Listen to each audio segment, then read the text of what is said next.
This podcast is part of the Michigan Sports and Entertainment Podcast Network. Go to michigansportsandentertainment.com for more great podcasts. Welcome, everybody, to the MSE Countdown. This is your host, David Rosenberg. I'm here with Chase Sussex. Chase, how's it going? Yo, what's going on, everybody? So, last week we talked a lot about the NCAA March Madness tournament, and the first weekend was eventful, I guess, to say the least.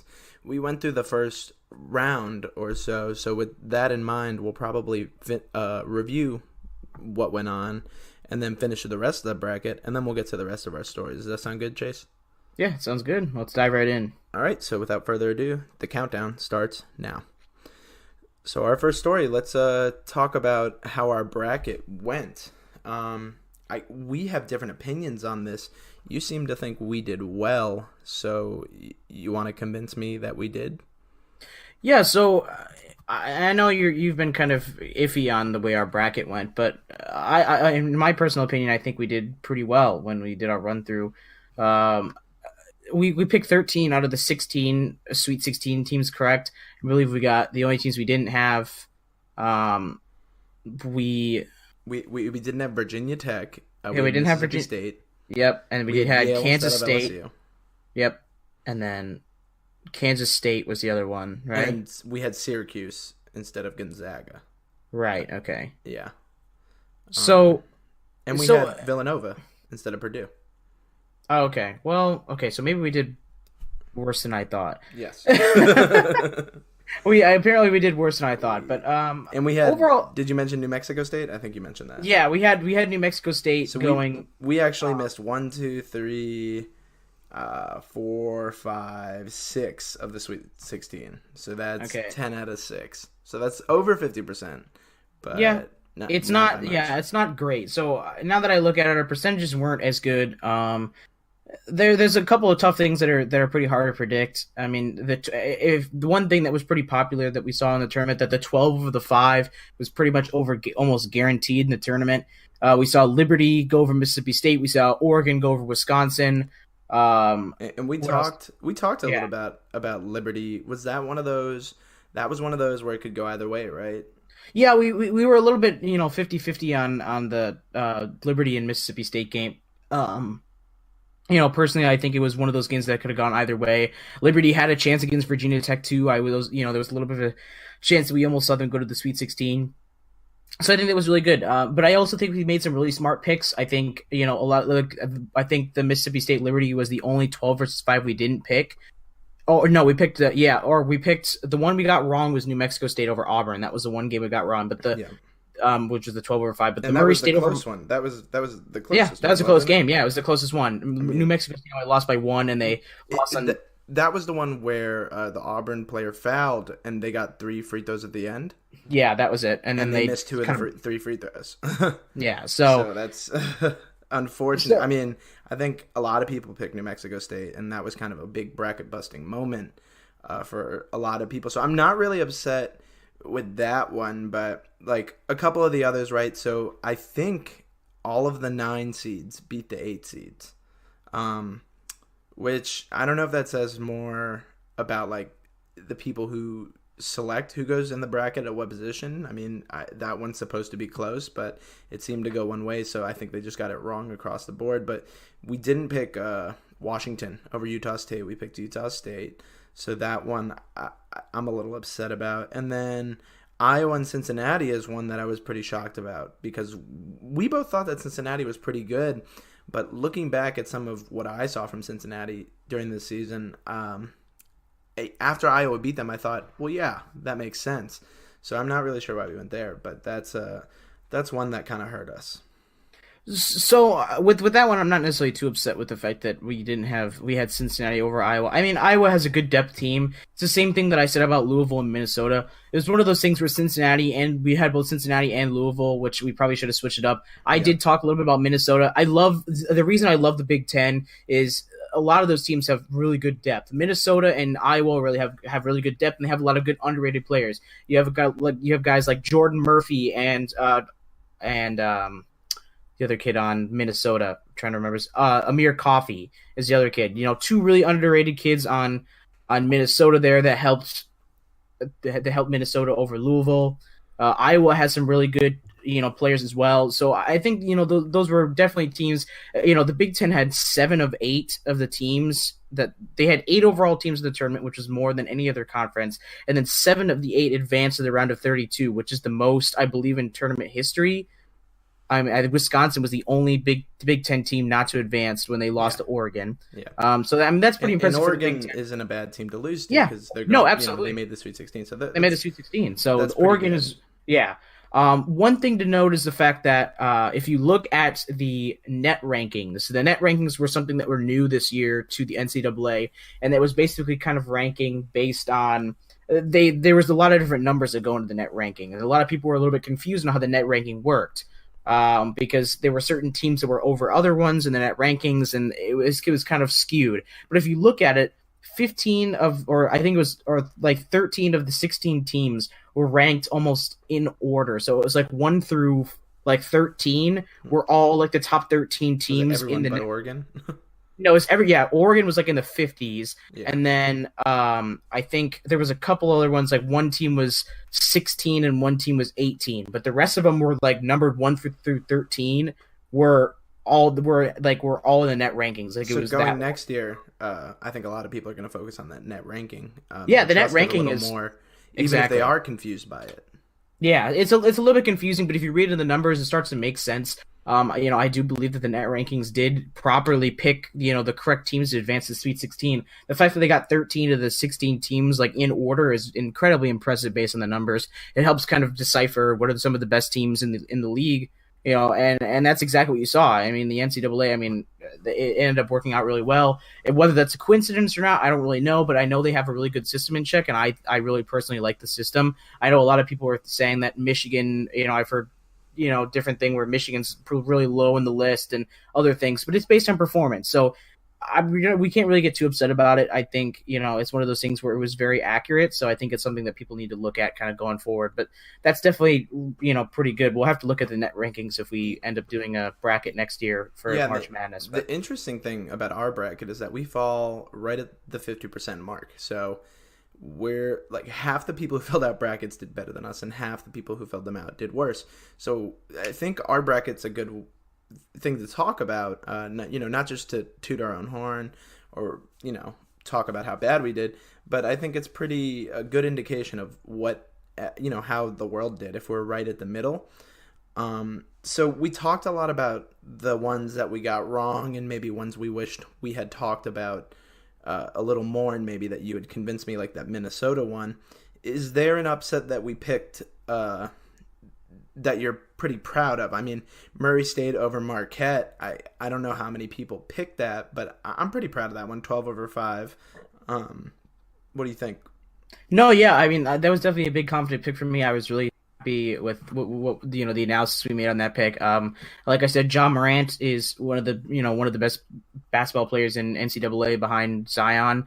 I think personally, we're gonna go with a little bit of a hot take here. I think that Ja Morant will be a better NBA player than Zion. I think he's just the way. So I just hear me out. I know, but okay. I think his personal style is better suited for higher scoring games in the NBA. So I think that what I'm saying is he's better for the modern day NBA game. You think exactly? Zion, yes. If we're playing in the 2000s or even the 90s, you think Zion excels more than Morant? Yeah, so my thing is, my reasoning behind this is the fact that Zion is such a unique player. Zion Williamson is a player who we've almost never seen before. It's one of those kind of he's an anomaly. It's like what we saw from LeBron James when he came out of high school.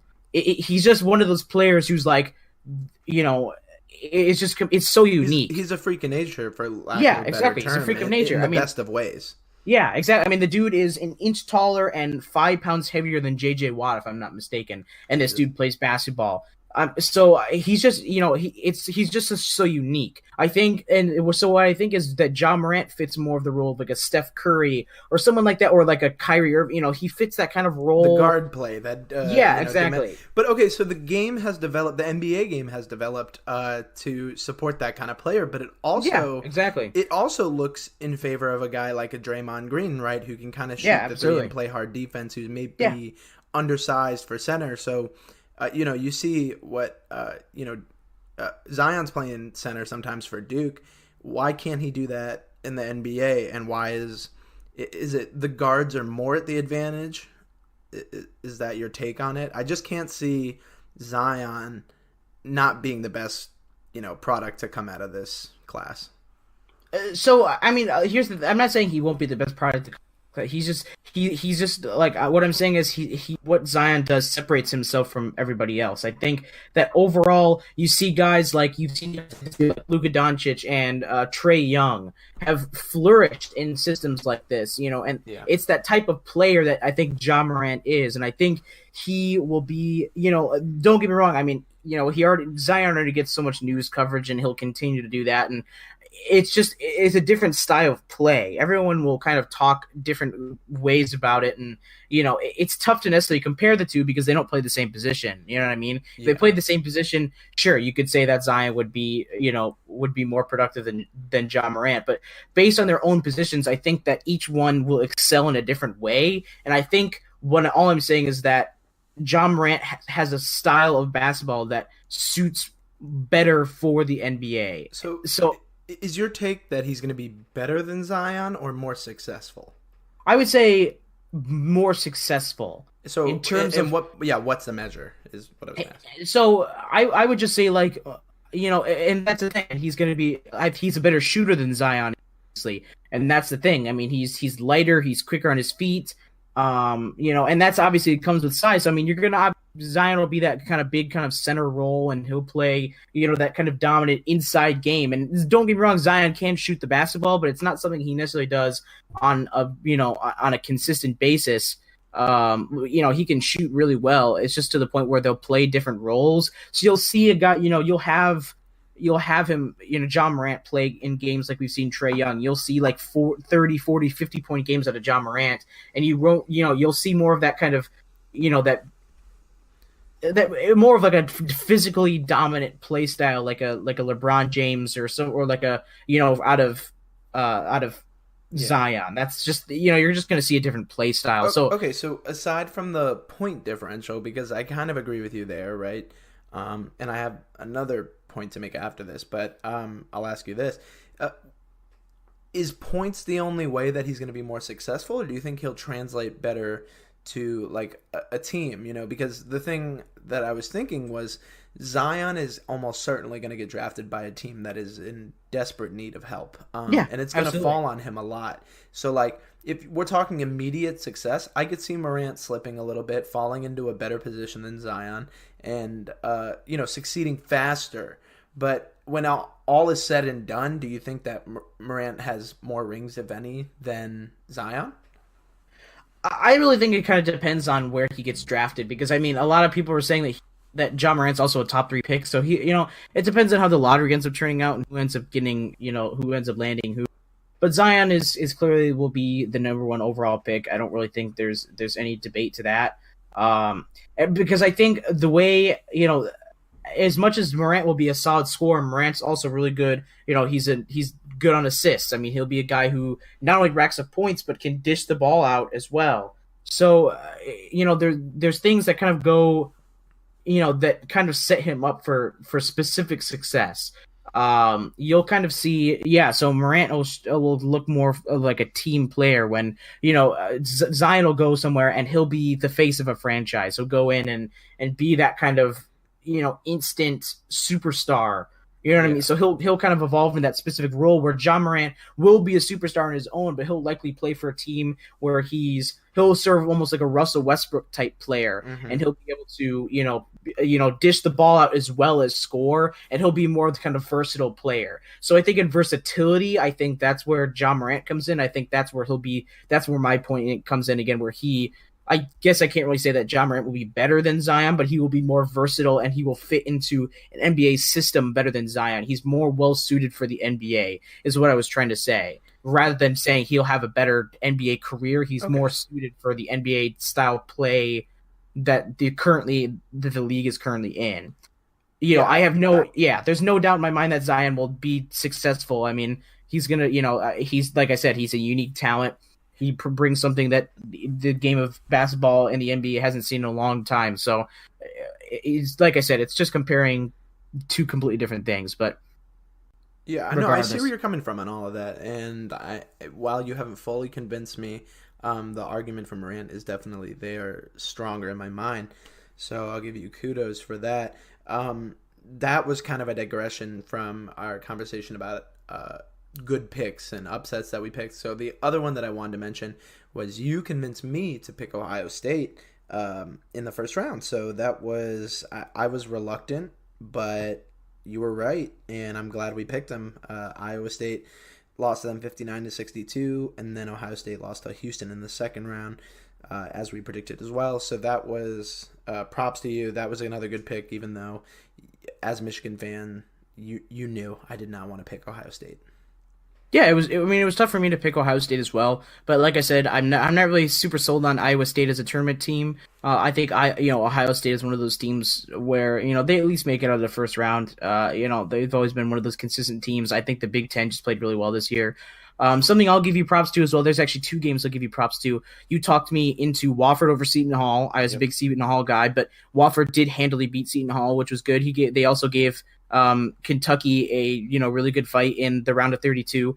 So that was really good. Wofford, completely just outshot Seton Hall out of the building. Almost did the same for Kentucky. Didn't I say that the 3-point? You said that. That was your dictate that game. Yep, that's exactly what you said. You said from behind the arc, it's going to be an interesting game. I said Seton Hall has an issue shooting the three, and they have an issue defending the three, and I knew that was going to, and you said that was going to be the equalizer, and that's what it was. Wofford ended up pulling away. They ended up shooting incredibly well from behind the 3-point arc. I think they even set a record, or one of their players set a record for most 3 points in their, I can't remember exactly what the stat was, but it was some crazy thing from three. They were absolutely lights out in that game. And then another team you convinced me of was Florida over Nevada. Yeah. Florida actually played really well, even against Michigan in the round of 32. I mean, if you saw Florida in the first half against Michigan, they could literally not miss from behind three. That game was 32-28 at half, and the reason that game was even close was because Florida was shooting an insane amount from three. They were just making literally everything. And it was the same thing you saw against Nevada. I mean, Nevada literally just couldn't defend it. Nevada is a really good basketball club. I mean, they're a great program.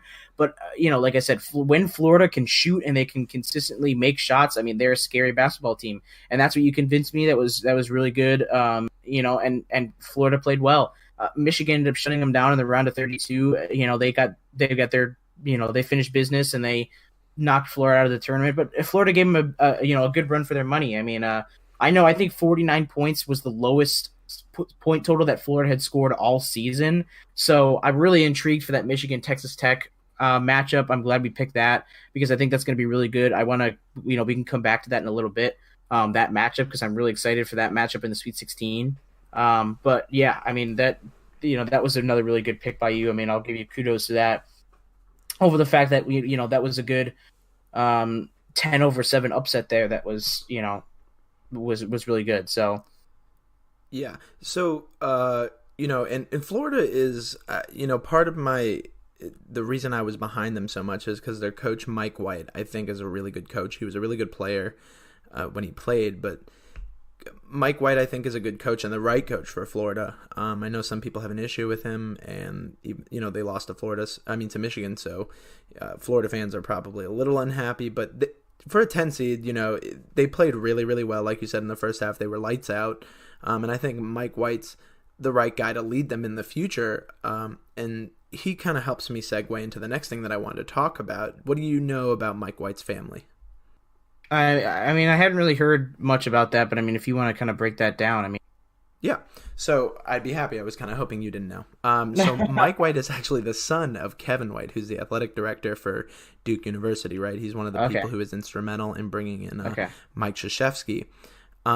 So Kevin White's, he has a couple other sons, but the one I want to talk about is his son, Danny White, who is the athletic director of UCF. And as you know, UCF took Duke to the limit. And that was one of the many storylines. So Danny White was a nice little segue into, Mike White was a nice little segue into Danny White. So we're going to talk about UCF for a little bit. I think it was something like the highest rated game in X amount of years or something for March Madness. tournament game. So did you watch that, and what did you think before I get into my whole spiel? Yeah, so the UCF Duke game was a really interesting one. I didn't end up catching the whole game, but I did end up catching the second half.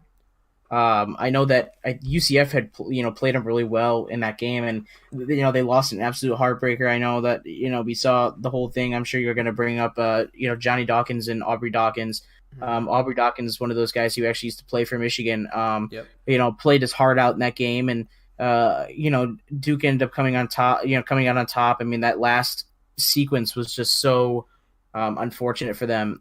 I was really hoping that they'd be able to tip that in. A lot of people were saying, "Oh, if Taco Fall had been in the game, would he been able to tip that last shot in?" That's interesting. I'm glad you brought that up, because I actually am of the opinion that Taco being in would have not gone well. Okay, interesting. I think getting the ball to him would have been a struggle. I think going up, he would have gotten fouled, and there's no guarantee he makes it unless he slams it, which I know he's capable of. But hard foul. I mean, I would even give a flagrant at that point, right? Like, just to win the game. So I think Taco was the wrong guy to go in there. And I liked the play that they drew up. BJ's shot was a little suspect, but Aubrey went for the tip in, and I'm sure you've seen the pictures. They're all over social media. I mean, it should have fallen in. It just didn't, and that's the way the game goes sometimes.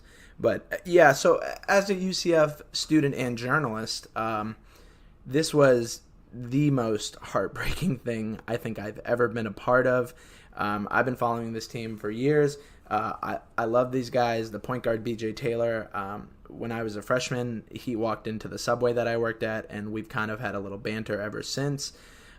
So I'm really fond of this team, and I definitely have a bias. You rightfully swayed me to pick against them, but Duke won by the 1 point, but UCF played a marvelous game. Aubrey Dawkins, like you said, I think he proved he's an NBA-ready prospect. He dropped 32 points on the best team in the country, and he was just. I've heard comparisons to Kobe Bryant with the way he played, and I can't think of a better comparison. He took that game over. He's had his struggles, but it was an absolutely outstanding performance by Aubrey Dawkins. And if he does return to UCF next year, I mean, that'll be great. But I think he's about 24 years old because of transfer rules and injury. I see him going to the NBA and doing really well on whatever team decides to give him a chance. And then, so Taco Fall, obviously, everyone kind of knows his name now.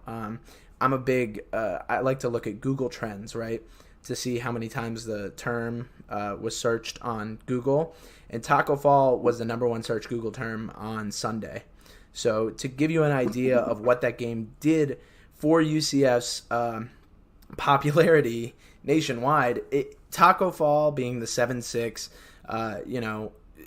freak athlete that he is, put UCF on the map more than the 25-game winning streak that their football team was able to string together over the past 2 seasons. So it's really just, even with the loss, as a UCF student, I can kind of say none of us are mad, or we're definitely upset, but there's no anger. We're super proud of everything that this athletic department and Danny White, like I mentioned, has been able to do with the football and basketball team.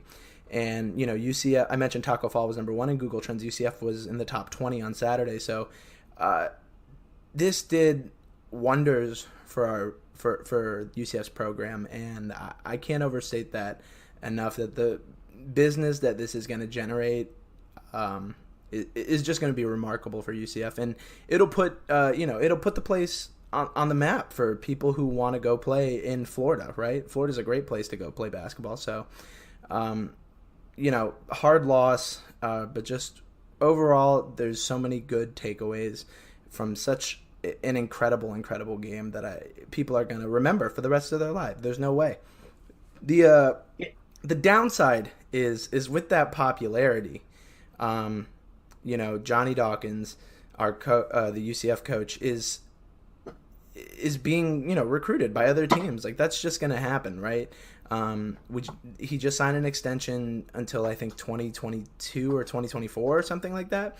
So there's immediate talks, that's when Krzyzewski's going to retire. Johnny Dawkins will take over the program. If you don't know, Dawkins was one of I think the first player that Krzyzewski said, let's go build something. So it's interesting because Krzyzewski, had great success and didn't leave, but does Dawkins want to stay with UCF and build, a giant basketball program? But I know he's in talks. There was one report that him becoming the next coach for Vanderbilt was a done deal. I haven't seen too many things supporting that claim. We know things can fall apart, just as easily as they come together. So it would be really tough for UCF to lose Johnny Dawkins because he's done really so much for that program in the 3 years that he's been there. But other than that, I just wanted to touch on UCF. And I guess they did lose. So good job on having me lay off my bias. No, I mean, all what you're saying is some excellent. And like I said, it wasn't even really the fact that it necessarily, for me to kind of convince you or sway you away from picking UCF over Duke, because that was a close game. I mean, UCF, that game literally could have gone either way. I mean, it was literally such a close game. So, it was such a 50-50 game. Like I said, I think Duke was a little bit lucky to come out of that. I mean, even Coach K even came out and said that. I mean, he was like, he's like, I feel for Johnny. We got lucky in the end, and the shot didn't fall. That shot was easily, that shot goes in 85-90% of the time and just happened to roll out. I'm sure a lot of Duke fans will be like, oh well, a couple years ago, Grayson Allen's shot rolled out of the net too, and we've had our fair share of bad luck. Grayson Allen deserved that, though. Yeah, yeah, I'm sure. Yeah, exactly, and that's the thing. I mean, because I think as graceful as Coach K was about it, and I love his comments about it. He gave big props to UCF and their program, and talked about how well Aubrey Dawkins played during that game, which massive respect to him. But honestly, I'm going to be completely honest. I mean, the number one team in the nation, supposedly almost got I wouldn't say embarrassed, but they almost lost to UCF, and they got upset. They almost got upset. They got lucky. Cinderella. Yeah, they got lucky. Is basically what that was. So all I'm saying is the fact that if I'm a Duke fan, I'm nervous. Sweating a little bit. I'm nervous against Virginia. Virginia Tech is playing good basketball right now. Yeah, you're right. They have a lot of really good shooters on that team. They can shoot. They can play inside. Whether they're going to be able to contain Zion will be something interesting to watch. But I mean, I think they have the scoring caliber to beat Duke. So I think they need, Duke needs to kind of be, on their toes. Needs to be on that. They need to be aware of what they're going into in the next game against Virginia Tech, because they barely, they got to that last matchup by the, barely. I mean, they almost lost that game against UCF. I mean, that really could have gone anyway. So yeah, like I said. Yeah. The one thing I didn't bring up was a lot of people are blaming the officiating. Calls can go both ways, and one thing I just want to say here is that no one call lost this game for UCF, right? These things just happen. That's the way basketball works. Mm-hmm. So if you're one of those fans who's saying that UCF got robbed because of poor officiating, cut it out. It's not right. It's a tough job. There were some missed calls on both ends, so if you really want to nitpick every single thing in the game, go ahead. But then the score changes, not just by 1 point, but by a whole lot. So you were talking about the Duke and Virginia Tech. So we talked a lot about how we did in the bracket. Let's move on to the rest of the bracket. You want to go ahead and pick that? Are you ready to pick Duke losing to Virginia Tech, or do you think they ultimately make it? Yeah. I mean, let's kind of dive into some of our picks. So we'll kind of start off in the East, so on our bracket here. So that first matchup, we do have Duke and Virginia Tech, and we talked about this. This is a really interesting matchup. I do really think that Virginia Tech will give Duke a run for their money, but it's one of those things where I'm a little bit worried the fact that Duke is already kind of battle tested, and they'll sort of be ready for that game against Virginia Tech. I'm a little bit worried that Duke is not going to be, or not, excuse me, that Virginia Tech's not going to be ready to handle a guy like Zion or. I think Zion's got something to prove, right? He doesn't have a exactly. center stopping him. I don't think Zion dunked once in that game, maybe once. So I think as good as Virginia Tech is playing, Duke has something to prove now, and I don't think they're gonna let Virginia Tech get in their way. So unfortunately, unfortunately for Virginia Tech, I guess I have to go with Duke here. Yeah, it's tough for me to really pick Virginia Tech as much as I want to. I've really been looking to kind of knock Duke out of the tournament because it's just what everyone loves to do is kind of hate on Duke, and that's the thing. I mean, but I don't necessarily hate Duke like I've hated them other years, right? Yeah. You talk about like a Leitner or like a Grayson Allen; those are hateable guys. Zion is just hateable in the same way LeBron is hateable, right? Like he's so dang good, you just upset he's not on your team, but at the end of the day, they have, that big three, so I have to pick them. Yeah, it's tough for me to kind of pick against Duke and RJ Barrett. It's really tough for me to do that, unfortunately, as much as I want to. I don't, and it's one of those things where Zion's kind of talked about it a little bit. He's been like, oh, you're either with me or against me. And it's one of the things where I don't really think a lot of people are necessarily against Zion Williamson. I mean, Zion Williamson is probably they're against what Duke stands for. Yeah, they're against what Duke stands for, and they're necessarily a lot of people are upset with how much Zion gets presented in the media. I mean, they had the Zion cam. Yeah, and it's one of those things where it's not necessarily fair to him because I remember the that came out of that one video chat with Zion talking to that girl or whatever. Yeah, this is an 18, 19-year-old kid. He's overexposed for someone that for sure. Yeah, exactly. He's a young kid. He's a teenager. He's overexposed. He can't do what he doesn't have any any help in how much media exposure he's getting. Yeah, that's what I mean. So it's a tough position for him to get put in. I don't really think people. But on the court, we're not going to pick against him. So yeah, absolutely. We have Duke moving on to the Elite Eight, and I think that's that. Next one we got is LSU and Michigan State. LSU and Michigan State, yes. Neither of us thought LSU was going to play this well. No, we did not see LSU getting this far in the tournament. Are they playing well enough to beat Michigan State? It's not that I wouldn't really say that they're not playing well enough to beat Michigan State. I would say Michigan State is playing too well to lose to LSU. Well, Michigan State was down in the second round, right? So for a long time. So you really don't think LSU has a chance of upsetting?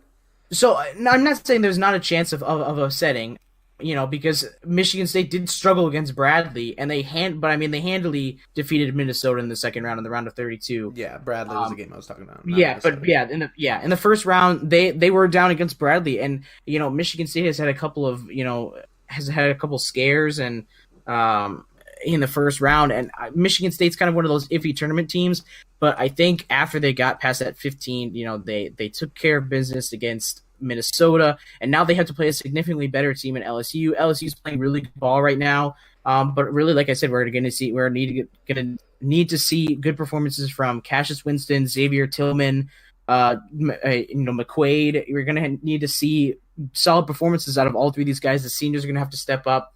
I know. So do we see it? Make the pick. I mean, personally, it's hard for me to pick against Michigan State here. Michigan, good basketball. I think Michigan State's tournament woes in the recent years are going to be over. I'm going to take Michigan State over LSU here. I'm hesitant to pick Michigan State because I think LSU is playing really good ball, and I wouldn't be surprised. But Izzo is going to get into them, and you saw them kind of recover in the second round. So I'm going to agree with you. We'll go Michigan State, which means we'll have the 1-2 matchup in the Elite Eight. So let's go on to the next Sweet 16 one before we get too far ahead of ourselves. Gonzaga and Florida State. This one's interesting. When we talked about, last week, I think you and I agreed Florida State could make it to the Elite Eight. We didn't necessarily have Gonzaga going this far, but I still think, given the matchup we're seeing now, I think Florida State is a good team to upset Gonzaga, and I kind of want to pick them. So do you have an argument for Gonzaga? Gonzaga is a really good basketball team. I mean, they were in a weak conference, I know, and they haven't really been tested too many times this season. Yeah, weak schedule. And a weak schedule. The only time they were tested was in the Maui event. They picked up a big win over Duke, but I think it's a different Duke basketball team from when they played them. And like I said, I think, Florida State, as good as Florida State did play in the tournament, who was their second round matchup again? I think it was Murray State. So all I'm saying is the fact that not discrediting Murray State at all. Florida State has played a 13 seed and a 12 seed so far in the tournament.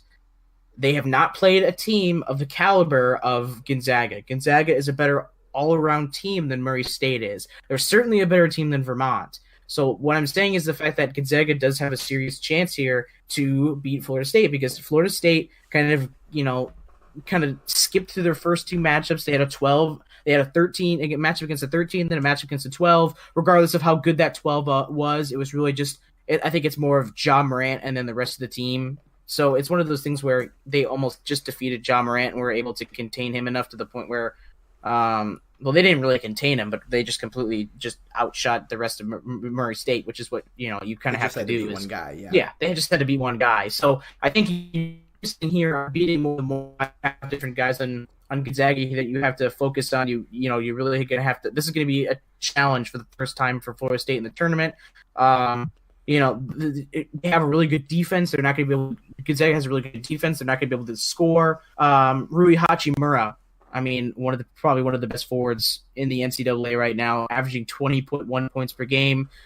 He's looking to be a really high pick in the 2019 draft. They've got other guys like Brandon Clark, Zach Norvell. There's other guys that on this Gonzaga basketball team that are good that are going to have to worry about. Florida State is not going to have to shut down one player and focus on outscoring one guy like Ja Morant. You really have to focus on, everybody's a team effort in that sense. So I think that's the reason why I think Gonzaga could pick up the upset over Florida, or not the upset, but just pick up the win over Florida State. But I want to hear kind of your reasoning, with Florida State over Gonzaga, because I certainly think it's possible too. There's definitely a big chance, like we said. Well, my argument was going to be kind of that they've had strong tournament play. They were one of the stronger teams coming into the tournament. I think they were ranked in the top 10. If you're just counting the last couple of games of the season and their conference tournament. So, and then, they stopped Ja Morant, which is what I was going to say, but, you made the point against Morant, and I understand that, maybe a 13 and a 12 isn't an impressive resume in the tournament, but I think it also means that they're rested, right? Like, they take the game seriously, but they've had a pretty easy go of it. So I just think that Gonzaga, like you said, has a weak schedule, and they haven't really proved themselves. And I think that this is the game that's going to surprise everyone. Okay, so is there, is there a consensus pick that you want to? What are your thought process there? Are you leaning? I was leaning Florida State, but I kind of want to go Gonzaga now. And it's one of those things. I'm not against the Florida State pick there. I definitely could see it happening. This is definitely one of the most interesting games in the tournament so far in the Sweet 16. So, but if we're confident with Gonzaga, we can go with the number 1 seed. Yeah, I think we'll go with Gonzaga, because, like you said, they're a more complete team than Murray State. So, Florida State really hasn't seen a team like that. I think that was your best point, and that was the one that convinced me. So, hopefully, it did enough to convince everyone else. Okay. Moving on, right? So we have the other Michigan game. Texas Tech, the 3, is playing Michigan, the 2. So Does Michigan beat Texas Tech? We had a good debate here. Texas Tech is a strong team. What makes you think Michigan will beat them if you do? My thing on seeing Michigan win this game is the fact that one thing that I think separates, and this is the reason why I have Michigan State over LSU as well, strong point guard play. That is my main equalizer in this tournament. Guard play in March is huge. Guard play in March is huge. Mm-hmm. And I think Michigan and Michigan State have two of the best guards in the country in Xavier Simpson and Cassius Winston.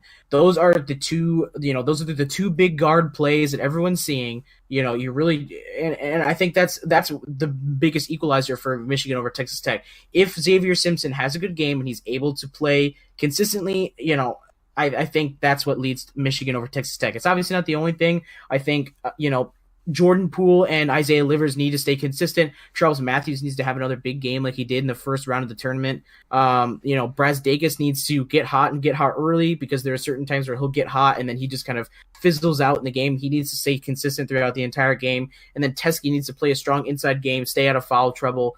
And I think Teskey that will staying out be of foul trouble is going to be huge. yes. Teskey staying out of foul trouble is going to be huge because we've seen Isaiah Livers kind of be able to play in that inside role, but I mean, it's such a different basketball team when you see Teskey on the inside.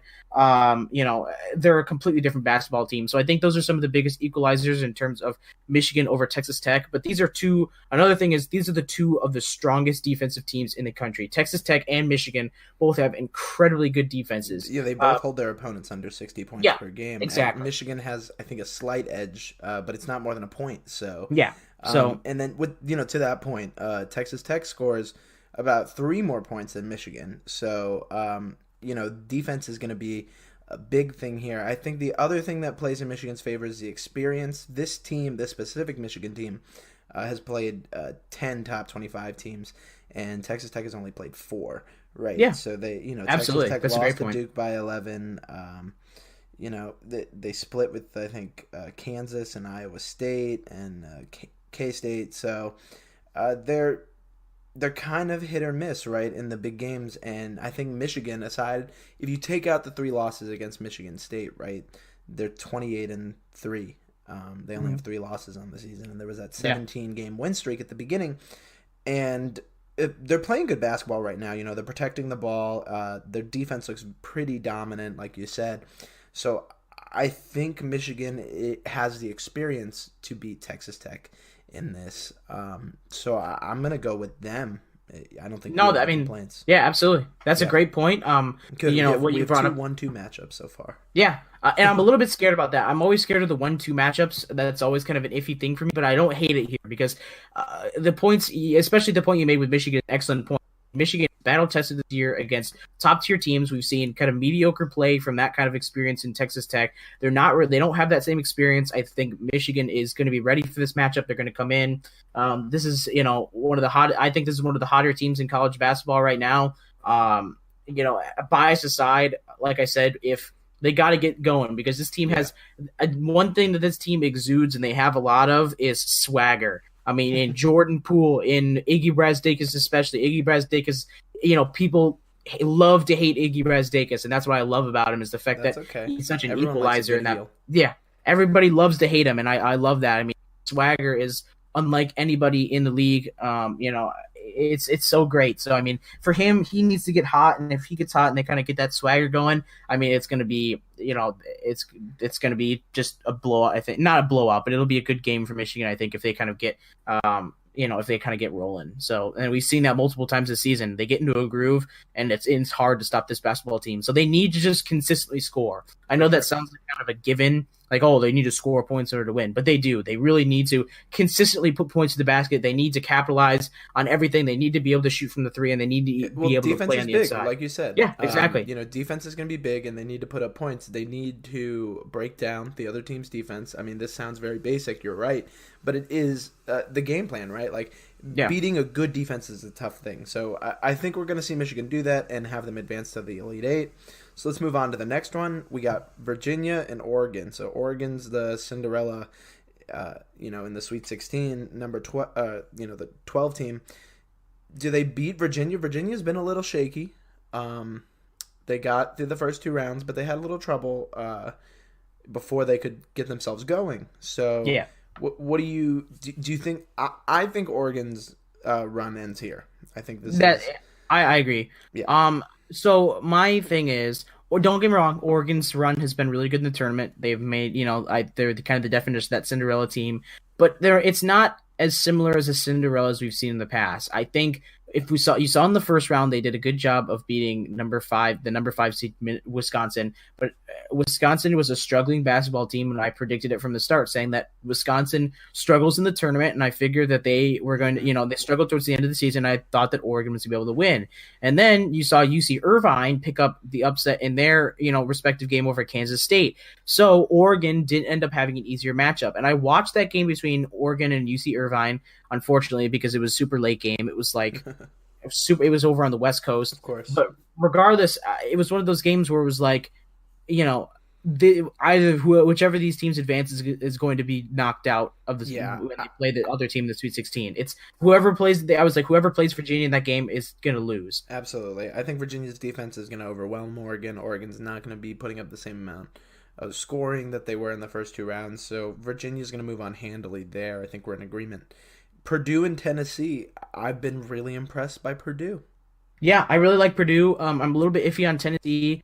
We saw, another team in the tournament who later, but Tennessee got blown out by Auburn in the SEC championship game. Purdue has been playing really well. Carson Edwards is playing fantastic basketball right now. It's hard for me to necessarily pick against Purdue right now. I want to go with the upset of the 3 over the 2. I mean, Purdue is playing really good basketball right now. It's one of those things. We saw them play really well throughout the season. They made 9 losses throughout the season. Isn't necessarily the greatest, but like I said, the play from Carson Edwards has been kind of that equalizer pick there. There's a lot of things I like about Tennessee. Like Admiral Schofield just continues to play great basketball for Tennessee, but I think Purdue is on a hot streak right now. And I think that it's hard for me to kind of bet against the Boilermakers. Yeah, Tennessee's a pretty offensive team, right? So like both teams are offensive heavy teams. We didn't talk. We talked about defensive matchups. This is an offensive matchup, and like you said, Carson Edwards, I think he's at 23 points per game at this point. So they're obviously gonna want more from him, but they're gonna be trying to ride his coattails onto the Elite Eight. But I think they do that. They've been really impressive. They want to share the Big Ten title this year, so I think that's our upset for the Sweet 16 so far. Yeah. No, that's a fair bet. Yeah, that's a fair shout. I mean, Sure. It'll definitely be a close game. It'll be in the game to keep our eye on, but I think that Purdue does pick up the upset. I don't really think it's much of an upset. It is a 3 versus a 2, so it's a technical upset, but I think that Purdue is a really good basketball team, and it's definitely not out of the realm. At least we're gonna pick 1 non-1 and 2. Exactly. So we got the final 1 seed, UNC facing the 5 seed Auburn. Auburn was shaky against Florida. Yeah. I mean, not was it Florida? Yeah. No, it wasn't Florida. It was they played against New Mexico State, and then they beat Kansas pretty handily. Good. Yeah, but New Mexico State, they were, we know they were a tough team. Yeah, New Mexico State's a good basketball team. UNC's the tougher team, so I think Auburn's going to fall here, unless you have any great insight into why they're going to upset. They beat Tennessee twice, so they have some quality wins. But they do have some quality wins. But my issue here is twice. So my issue is the fact that North Carolina, if they get hot from behind the 3 again, they're kind of like Michigan. If they get hot from behind the 3, you see guys like Cole White, they get going, and there's no stopping them. I think 3-point shooting is going to be big for North Carolina. North Carolina's offense is really scary. They're going to be a tough team to beat for me. It's hard for me to pick Auburn over North Carolina here. I feel like UNC is a pretty safe pick over Auburn. There's nothing really that Auburn's done in the tournament. They did recover against that close game against New Mexico State, who's not a bad team at all whatsoever. But it's one of those things where I just think North Carolina just is more well suited to win that basketball game. I think they're just gonna shoot Auburn out of the building, like I said. North Carolina's going to take this one pretty easily, in my opinion. So what about Houston and Kentucky? I think that's a fun matchup. Yeah, Houston Kentucky is a good matchup. I'm definitely interested to see this one.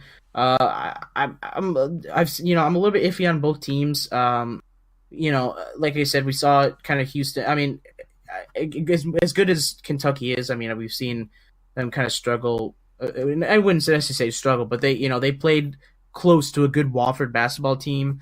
But I think that Kentucky is a better team than Wofford, and the fact that Wofford did play pretty close to them was a little bit concerning for me. Houston, played pretty convincingly in the tournament. This is one of the teams where I'm kind of like, Houston's another good defensive team. Yeah, they're really, exactly. All those AAC teams are pretty good, strong on defense. But Houston might have the defensive edge on Kentucky. I don't know that they have the offensive edge, but you look at those rankings, and these are 2 of those teams in the top 13, I think. So, this is a really tough one to pick. I kind of tend to lean towards Kentucky because, they have a coach who's been there before. They have some experience, but part of me wants to go Houston. Yeah, no, I mean, there's definitely a part of me that wants to go to Houston as well. Like I said, they've got guys like Corey Davis and Armani Brooks, that are equalizers in this game. They're pretty big scorers. We saw, Houston kind of dominate during the regular season.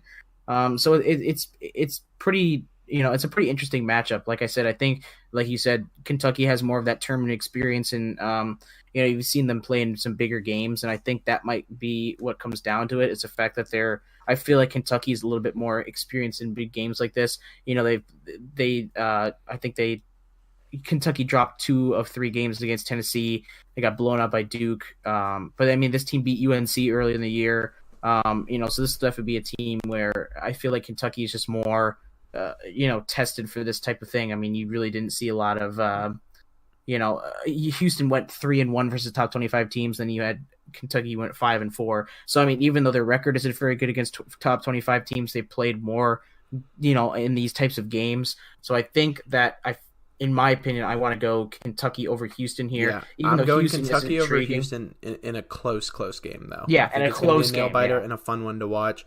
But I think, we have all 1 and 2 seeds moving on except for Purdue. So yeah, let's do the Elite Eight real quick. Yeah. We talked a lot about these teams. Duke and Michigan State, again, I know you're going to say guard play Cassius Winston has to be big for them to have any chance. Duke has Zion, and we talked in depth about them. So quick pick here. Who wins? It's definitely kind of all over the place because I don't really, defense is going to be one of the things that holds up against Zion and RJ Barrett. So as much as I do want to see Michigan State upset here, I definitely think it's a real possibility. I think Michigan State has the best chance to upset Duke out of any other team in the tournament. Yeah. I feel like I do want to still say Duke here. I'm going. I want to ride out Duke to the Final Four. So unfortunately, sorry, Spartans fans. As much as I would like to see Michigan State, advance to the Final Four, I'm going to have to go with Duke here. But again, like I said, that'll be a game to keep your eye on if it does end up happening. I would really look forward to that game. It's a strong matchup. Another close one. Yeah. But I mean, there's no taco fall on Michigan State to stop Zion. So I think Zion's going to have a dominant game there. He'll really, he's obviously going to go number 1 or at least, top 2. But I think he'll really solidify that in that Michigan State game. Then we have Gonzaga and Michigan. Gonzaga is a complete team like you talked about, but Michigan is hot. I think Michigan's hotness overrides Gonzaga's, completeness, whatever you want to say. No, I understand what you mean. I think if we're not going to pick Michigan State to upset Duke, I do think Michigan is a good bet to upset Gonzaga. My only issue is the fact that I'm a little for Michigan here. I think, like I said, Michigan might be able to ride it out, stay hot, and if they can shoot well, I think that they do have a chance of beating Gonzaga. Because, like you said, they haven't really played much of this year. Michigan is definitely more tested than Gonzaga is in terms of playing big teams. But I'm a little bit worried about Michigan. I really am in this matchup. I really don't want to put the 2 1s against each other. Because I think this would be a close game. Michigan. Yeah. So pool testing, they'll all do fine. Yeah, and as much as people are going to be like, "Oh, you picked Michigan and not Michigan," it's one of those things where, honestly, I think that I'm picking. If Michigan State's in this position, I pick them over Gonzaga too. But Michigan has the easier team. We'll talk about this. Michigan and Duke. That's our matchup for the Final Four if we choose to pick Michigan. So I think Michigan will upset Gonzaga, and people will be able to jump on Gonzaga like they want to and say they weren't tested and they weren't really that good. People will question them being a 1 seed, but I think Michigan is this isn't a bias thing. This is just the schedule. That's how it plays out, unfortunately, for Michigan State. Yeah. No, that's a strong pick, and you convinced me well enough there, and I'm fine with picking Michigan. I don't have any issue with it as a Michigan fan, but so we'll have Michigan and Duke face off against the Final Four. But let's move to the other side of the bracket. Yeah. Purdue and Virginia. Yeah. This is another tough matchup for me Purdue. Because I really do want Purdue. And it's tough, and like I said, I want to do, part of me wanted to do 3 of the 4 Big Ten teams in the Final Four, which would just be insane if that even happened. Yeah. But I just really Virginia has just been kind of iffy. I mean, Virginia. Well, Purdue's pretty offensive, Yeah. heavy, and Virginia's Yeah, strength Purdue's is their such an defense, offensive so game. this will be a really good battle. But Yeah, for sure. Because it's one of those things where you see Virginia's coming off a win over a 16 seed in Gardner-Webb, and then they play a 9 seed in Oklahoma, and then they play a 12 seed in Oregon.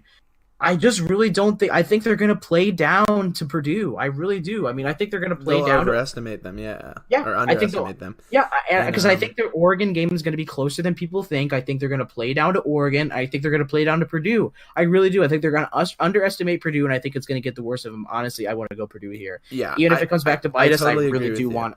I do want to come back and pick Purdue. I just think Virginia is one of those teams. They have not been tested yet in the tournament. Well, we've been waiting to knock Virginia out, I think, and I think this is the right time. So they struggled against. They were down to the half against Gardner-Webb. They struggled a little bit against Oklahoma because Oklahoma played really well in the first round. I'm not saying Oklahoma's a bad team, but again, they're a 9 seed and they're about to play a 12 seed. They haven't played higher than an 8 seed so far in this tournament. They play a 16, a 12, and a 9, or they're about to play a 12. Yeah. But regardless, they just have not been tested, so it's hard for me to have. I think Virginia's not going to be ready for this game. They're not going to have the mindset to go from playing a 16 seed and a 9 seed and then a 12 seed, and then they're going to have to go play a good, hot Purdue basketball team if that ends up playing out like that. And I think it's going to be tough. So I want to go Purdue for sure. I like Purdue there. North Carolina and Kentucky. That's a fun one. That's a fun one. I think North Carolina, right? Yeah, I feel like I still have to go North Carolina here.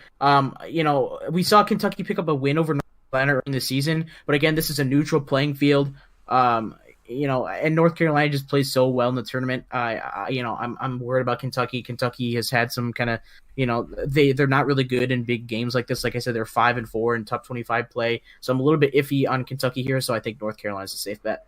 So then we have the Final Four: Duke and Michigan. Yep. So Duke and Michigan will be an interesting game, and I think as much as I do want to pick Michigan, I think Michigan. Duke, it's got to be Duke. I think Michigan does have really. I think it's the same thing. I think it's Zion's same thing. Angry. Yeah. Same thing with Michigan State. I just think it's so hard. What to do? Yeah, Zion Williamson is the equalizer in all games. We just haven't seen it. We just really haven't seen. The only thing is the fact that North Carolina does not really. They have to outshoot Duke. It's not even about shutting out Zion. It's shutting down Zion and shutting down RJ Barrett. They have to be able to, even because they're not going to be able to stop them. They just can't. They just have to outshoot Duke. So and we've seen teams like North Carolina do it. To it. Yeah. Does that mean North Carolina's going over Purdue? Yeah, I really do. I think I really want to see it. I really want to see Michigan North Carolina rematch from season because I think that would be really interesting. But I just don't think we're going to see it. I just think, as much as I don't want to put a 1-1 in the final, this game needs to happen again. Duke, North Carolina, North Carolina needs to happen so again. Many times, and I'm sure people will be annoyed. But at the end of the day, these are probably the two best teams in the country. And this is for all the stakes. I mean, you really can't create much better drama than this. I think it's going to be Duke, North Carolina in the final. Yeah, absolutely. So who wins that? My pick, I said this the last time that Duke and North Carolina played in a neutral playing field in the ACC tournament. Duke ended up coming on top, but I said if Duke and North Carolina play in another neutral field, I think that North Carolina comes out on top. I think North Carolina wins. You're right. I think North Carolina does not lose to Duke again. They don't let it happen again. Because Duke shot, I think, 4 for 27 from 3 in that game or something ridiculous like that. I think 3-point shooting is the key in this game. Duke only has 1 win in the 3 games that they played, right? Yeah. They only have, so I don't they think know that how to stop lose. Zion. They've been preparing for this. This is the story of the entire, of the entire college season. So this is what people want to see, and I think we're gonna get this. And Zion falling short of winning the national championship isn't gonna stop him from being the number 1 pick unless he does horribly, or tears an Achilles or something terrible. But North Carolina I think takes this. They like you to pick a score. Do you want to pick a score? I think it's going to be close. Honestly, I think it'll be one of those games where it'll high be scoring. It's got high scoring for sure. It's got to be a high scoring game. It's going to be in the 70s. It'll be a 1 to 2 point game. I think it'll be close. It'll come down. Ask, do you think we could see 80s or no? It's a possibility. Honestly, I think these teams could really. It's not necessarily that these teams are necessarily a strength on defense. I don't really think these teams are necessarily bad defensively, but they're These are two really good offensive teams. I don't know if we see 80s. I feel like we see high 70s. Like I want to go. I think you're going to see, and this is my pick. I mean, just because I think there's going to be some fouls at the end and UNC will lock it away, I'm going 79-74. That's a fair pick. I'll go with you on that 79, score. 74. All right, so that's our bracket, and at the risk of going over time here, because I know we went over time last time, let's make that our final story. We only got through 2 of the 5. The other ones, maybe we'll drop a short show in the middle of the week, but we'll stop here for now because I think picking the tournament champion is a good way to finish. So UNC over Duke, and we'll see how that kind of plays out over this weekend. Obviously, we won't get the championship until April 8th, but we'll definitely have our Sweet 16 and Elite 8 results, right? So. Yep. Yeah. So we'll we won't be able to see whether we got our picks right, but we'll kind of keep you guys updated in the bracket. We'll post the picture of our bracket on week. Yeah, it's gonna be a busy week. Jeez. But we'll keep you guys posted. We'll post our live bracket. Make sure that we're not cheating or anything, changing our picks. We'll post our live bracket on our Twitter page, and you guys can compare picks, see what you guys think. You guys can tell us we're super smart, tell us we're idiots on Twitter. Yeah. For our picks. I know a lot of people are going to be like, you just had 1s and 2s in your final, and then you had 1 receiver. Well, they are 1 seeds for a reason. They're 1 seeds for a reason. So, as much as I do hate picking them, and a lot of people are like, oh, it's so hard. But I mean, okay, I think we made strong picks, and if stuff happens, then it happens. But I mean, I think North Carolina is best suited to win the tournament out of any other team. I think we could see it. I think we could see other teams win. It's definitely a possibility. I think the Michigan State Duke game could go either way. I think that if it happens, the Michigan Duke game could go either way. There's so many different games. There's so many different possibilities. We could never perfectly guess it. If we somehow pick, what are we going to have to do? We might have to give something away if we pick a, perfect Sweet 16, like if we get every game right, which I know we won't. But I'm gonna have to throw a party or something if we get everything. That would be great. Yeah, but. That's the thing. I mean, it's so hard to pick these games, but like I said, it's going to be so much fun to see these kind of wrap up. And, like I said, March Madness is my favorite time of the year. So tune in on Thursday to catch some of the for the rest of the Sweet 16 games. I think it's Thursday and Friday where the Sweet 16 plays out. And we'll continue to update you guys on, we're going to talk a little bit less about the bracket.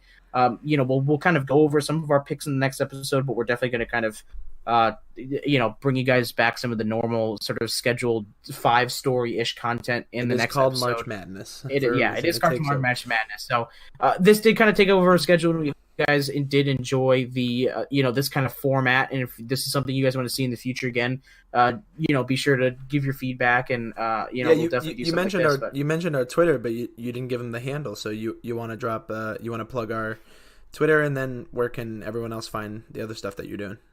Yeah, so our Twitter is MSE Countdown. Make sure to follow us over there. Like I said, we'll be posting our bracket. This is where we post all the episodes of the podcast. So be sure to keep your eyes on that. We're gonna start. If you guys want to pay attention to it, we're also on our website, which is MichiganSportsAndEntertainment.com. We're also on a new site now, which is Detroit Sports Nation. Yeah, so I think a lot be sure of listeners will be. This will be our first episode with them, I believe. So if you're listening to us on Detroit Sports Nation, we're glad to have you, and we welcome you to the show. Make sure that you check out all of our other content at MichiganSportsAndEntertainment.com, and make sure that you give that Twitter a follow as well. It's at MichSportsEnt, so it's at MICH Sports ENT. And then Chase, where can they find you? So you guys can find me at Chase Sussex on Twitter with CHACSEX. You guys can just shoot me any tweets you guys have. Anything regarding the tournament or anything else we've discussed in the episodes. Also, you guys can follow the Hockeytown Rundown on Twitter as well, which is Hockey TWN Run DWN on Twitter. Be sure to go over there if you guys are Red Wings fans. We're gonna have a new episode out of the podcast soon, so stay tuned for that. Where can they find you, David? Yep. So you can find me on Twitter at David Rosenberg with 2 G's, ROSENBERGG. And then make sure you follow my other Twitter at MSE Pro Wrestling if you're a pro wrestling fan. We cover Raw, SmackDown, NXT, Impact, or TNA, whatever it's called. pretty much everything AEW will be coming up, so make sure you give that a follow. And yeah, thanks for listening. We'll talk to you again after a while. Peace.